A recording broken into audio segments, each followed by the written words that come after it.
Bayern knock Arsenal out of the Champions League, and Manchester City's treble dreams are over at the hands of Real Madrid. Hey guys, welcome back to the channel. Welcome to another video. Yes, today's video is going to centre around the Champions League action that has just took place, that has seen both English clubs knocked out of the competition for this year.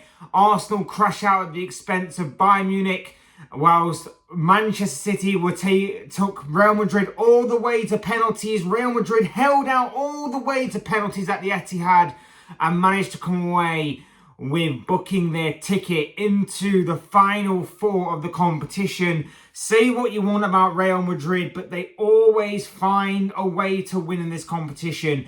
And this game proves it. This year once again proves it, as the holders Manchester City and Pep Guardiola are out of this season's competition in what was an incredible night of Champions League football. It may not have been as explosive or as entertaining as what the first leg of these two games provided, but there was still plenty to talk about and plenty to obviously sink our teeth into as far as what the footballing side was concerned. Before we go any further, I would like to remind you all to please like the video and also subscribe if you're new. Both things are always very greatly appreciated. Get involved in the comment section as well. Let me know your thoughts, comments, opinions, predictions, feelings, whatever you want to call it, in regards to the Champions League and everything else that goes along with that. So please do get involved down below. But without further ado, just a quick video tonight on all the Champions League stuff. So we're going to get straight into it.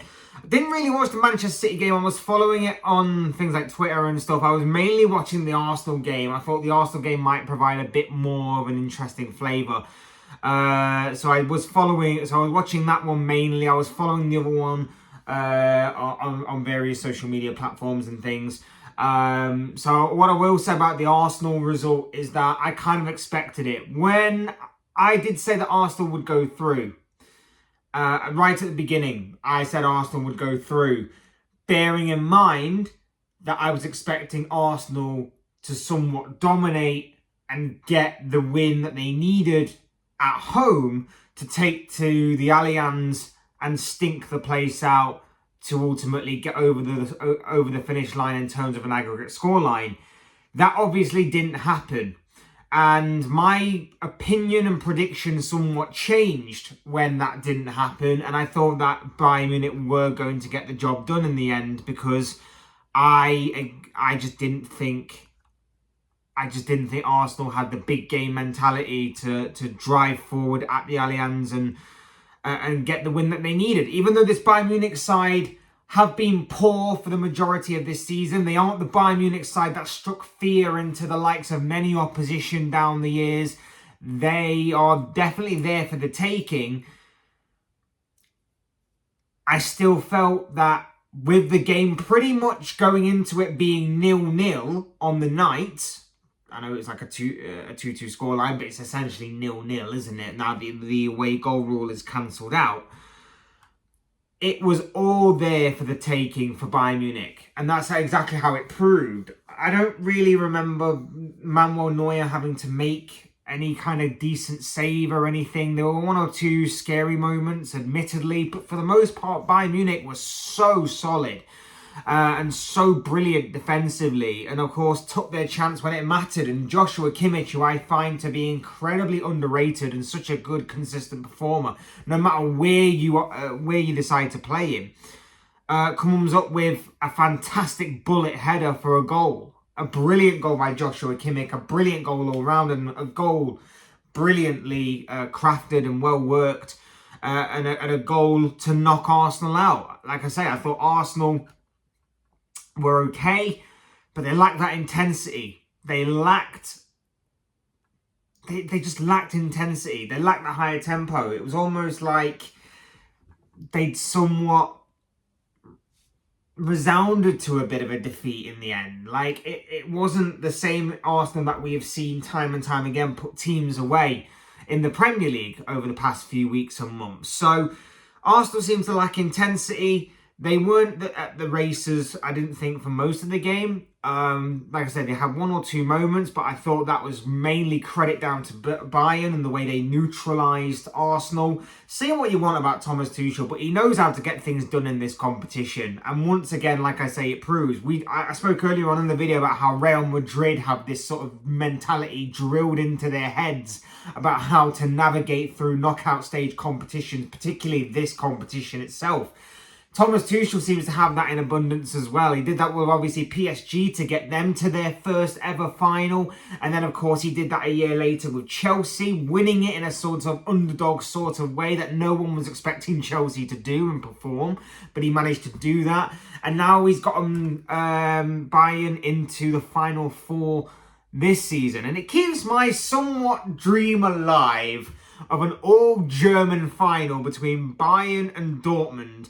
And in a beautifully poetic way, Bayern lose to Dortmund. That would be beautiful and poetic, and I would love it. And that's my hope and dream for this year's competition, is that we get an all-German final at Wembley, and Dortmund are the ones to win. Because not only is it the underdog, not only is it an outsider, which I would love, considering I don't really have a particular horse to back in these kinds of situations. It would also be beautifully poetic that Bayern lose out on the Bundesliga title that they've become so accustomed to winning over the past decade. That they lose it to Leverkusen this season. Of course, that has been obviously officially done. And then they go on and lose another competition to a fellow German rival as well that they have constantly battered from pillar to post over the course of the past decade, whether it be in the league, whether it be in the Champions League, wherever it may be. So that's my kind of hope. Do I think it will happen? Probably not. Probably not. I mean, I think the competition is very much open. I think if I had to put money on a winner, I would probably say it would be Real Madrid right now, just seeming for the Champions League heritage aspect of it, and the fact that Bayern Munich aren't that great. You know, even tonight, like, they neutralised Arsenal, but they weren't great going forward. They weren't as scary going forward as what I thought they would or could be. And I think against better opposition, not saying Arsenal weren't great, but I think if Arsenal were actually better on their day and actually had a much more killer instinct, they probably could have done more, Arsenal, against this Bayern Munich side. I think this Bayern Munich side, in my opinion, aren't great, but they have a way of navigating through these kinds of things. I'd still back Real Madrid to win. I still would back Real Madrid to go through to the final. And I probably would expect Real Madrid to go on and win the competition from this point forward. You look at the other half of the draw and you look at Dortmund against PSG. Dortmund, very much the outsiders. I don't think many people back them to actually get this far in the competition or to beat Atletico. I did. I actually said that Dortmund would win, given the fact that the home advantage in the second leg would be vital, and that's the way it was proven. So I take credit for that a little bit. But when you look at it, the competition is very much there for the taking. Even saying that Bayern Munich are there for the taking, I would say Real Madrid are as well. Like, they weren't great, and they weren't great tonight either. They rode their luck at times. They got a bit fortunate, and they ended up dragging Manchester City through to a dreaded penalty shootout. And in the end, it was a couple of poor penalties from Manchester City that really swung it. Bernardo Silva's one in particular was absolutely dreadful for a player of his quality and for his consistency. So for him to step up and take the penalty in the way that he did was truly dreadful, and ultimately cost City the game, in all honesty, because of how poor that penalty and that choice of penalty was. Like I say, I don't think Real Madrid were particularly great, but they set up with a game plan. It wasn't perfectly executed, but it was there enough to thwart Manchester City and neutralise them in a way that obviously dragged the game out to at least a penalty shootout in the end. So, yeah, again, Madrid get the job done, and that's kind of their thing in this competition over the course of recent years. They know how to get the job done. They exact revenge on Manchester City for tonight for what happened in the semi-final last year, and now they move on to the final four. don't think it was great from what I've seen of Real Madrid tonight, and I think Pep Guardiola will have some serious questions of his team. But I think both English clubs will, because I think they'll have some serious questions to ask of certain individuals.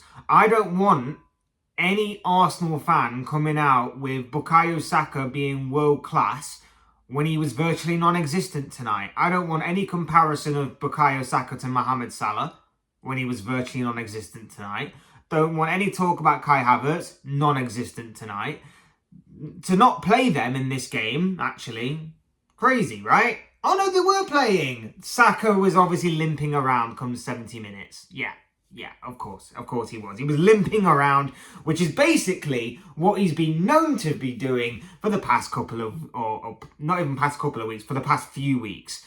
I think we have to have a serious talk about Saka, and whether or not he should go to the Euros. Because don't get me wrong, he's a quality player, but if he's constantly limping around with the Euros coming up, and then with the season pretty much beginning a mere few weeks after the Euros, with obviously pre-season preparations and everything, he's not gonna get a rest. He'll be possibly a massive, major risk of maybe burning out or maybe suffering with too many injuries if they all build up over time. I think we have to have a serious question about Bukayo Saka in terms of that aspect. Like I say, don't want to hear the world-class stuff. And just to show I'm being consistent, we may need to have a conversation about Erling Haaland as well. Stunk the place out tonight. Wasn't on form whatsoever. Hasn't really been on form for the past several weeks, I'd say. I think he's been getting by with a goal here and there, particularly goals against lower league opposition, such as your Lutons, for example. But I do think we need to have a bit of a conversation about him and about his lack of goal-scoring output when it comes to huge games, big games, and of course knockout games at that. Once again, it's another knockout game in which Haaland has drawn a blank in. I'm just saying, I like the guy. I like everything that he's got, and I think he's an absolute killer in front of goal. But I think there is cause for concern in terms of that particular aspect of his game. I remember saying last season, I don't think it's too concerning when your entire team does turn up. But you also have to turn up yourself in these types of games from time to time as well. You can't just constantly ghost. And that's exactly what he did tonight. That's what Saka did tonight. And I think they are, I'm not saying the reasons, but big reasons as to why those two teams are out of the Champions League for this season. So I think there are big conversations to be had in terms of certain players. I want to know exactly what goes on from here. I think City will be okay because it's City and you know that Pep will get right into his players and they'll bounce back. They've got the FA Cup coming up this weekend against Chelsea. I'm sure they'll be going through to a final. So it'll be painful because they'll probably want to take this competition over the FA Cup. But at the same time, they'll still bounce back with the FA Cup coming up this weekend, and they're obviously in the driving seat for the Premier League. But for Arsenal, I do worry a little bit about them. I've said constantly all season about the big games. Do they have that big game mentality to overcome those big games? Do they have the confidence to go that one step further that they didn't do last season?